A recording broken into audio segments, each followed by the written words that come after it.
Welcome to Goyla IAS.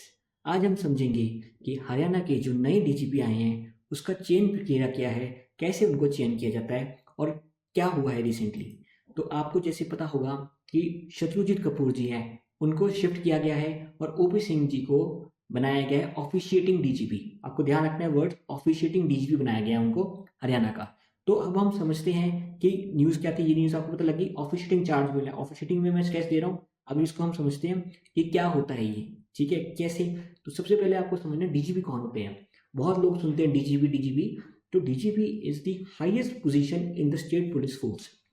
State police के अंदर जो सबसे हाईएस्ट पोजीशन है उसको हम कहते हैं पुलिस महानिदेशक। ठीक है, तो आपको ये समझना है। और वो जनरली सीनियर आईपीएस ऑफिसर होते हैं, उनको बनाया जाता है। ठीक है, और वो पूरी स्टेट की पुलिस फोर्स को हेड करते हैं। तो आपको लगे डीजीपी क्या होता है। और डीजीपी जो है, आप देखें जैसे एक आईपीएस ऑफिसर है या स्टेट पीसीएस ऑफिसर है, वो एएसपी रैंक पे प्रमोट होता है, तो उनका जो आगे आगे जो कार्यकाल चलता है, उसके बाद एएसपी, फिर वो बनते हैं एडिशनल एसपी।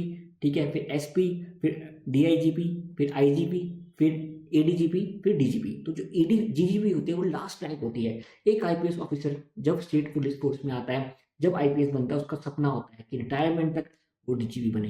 तो ये आपको याद रखना है, DGP is the highest rank. और आप देख रहे हो एडीजीपी और डीजीपी का जो इंसिग्निया है, इंसिग्निया मतलब जो वो पहनते हैं, पट्टी पहनते हैं, वो सेम होता है। तो आपको ये भी याद रखना है, एडीजीपी और डीजीपी का इंसिग्निया सेम होता है। राइट। तो हम समझते हैं कॉन्स्टिट्यूशन प्रोविजंस क्या है। जो बेसिकली आपको पता होगा, स्टेट लिस्ट, कॉन्करेंट लिस्ट और यूनियन लिस्ट होती है। तो जो पुलिस है that is a part of the state list, और लिस्ट 2 के अंदर आता है, शेड्यूल 7 के अंदर। तो आपको याद रखना है कि जो स्टेट है वो उसके पास पावर लाई करती है कि किसको डीजीपी लगाना है स्टेट का। बट इसके अंदर सुप्रीम कोर्ट ने एक जजमेंट दी थी, उसका नाम है Prakash Singh versus Union of India, 2006 की जजमेंट है। इसमें उन्होंने कहा था बेसिकली कि सुप्रीम कोर्ट जो है, उन्होंने रिफॉर्म्स इशू किए थे। उन्होंने क्या कहा था, उन्होंने कहा था कि आपको जो है डीजीपी ऐसे नहीं लगाना, आपने किसी को भी ऐसे डीजीपी नहीं लगाना, आपने पैनल भेजना है यूपीएससी को।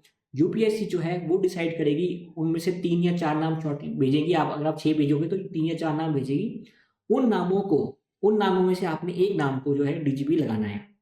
ठीक है, तो ये प्रकाश सिंह जी थे, ये असम के फॉर्मर डीजीपी थे। इन्होंने जो है केस फाइल किया था सुप्रीम कोर्ट में, और इसकी जजमेंट आई थी 2006 में। तो ये आपको याद रखना है, ये बहुत इंपॉर्टेंट एग्जाम के लिए।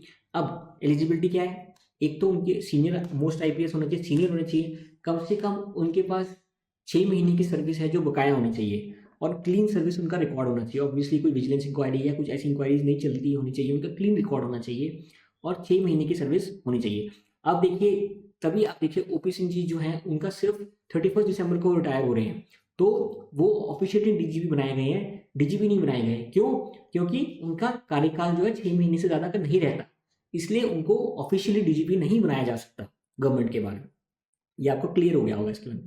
State government sends a panel of eligible list. आपको बता दें यूपीएससी जो है मेरिट बेस्ड इंपैनलमेंट करती है, वो सारा सर्विस रिकॉर्ड, उनकी इंटरव्यू भी होती है यूपीएससी में, अगर किसी को डीजीपी बनना है तो स्टेट का।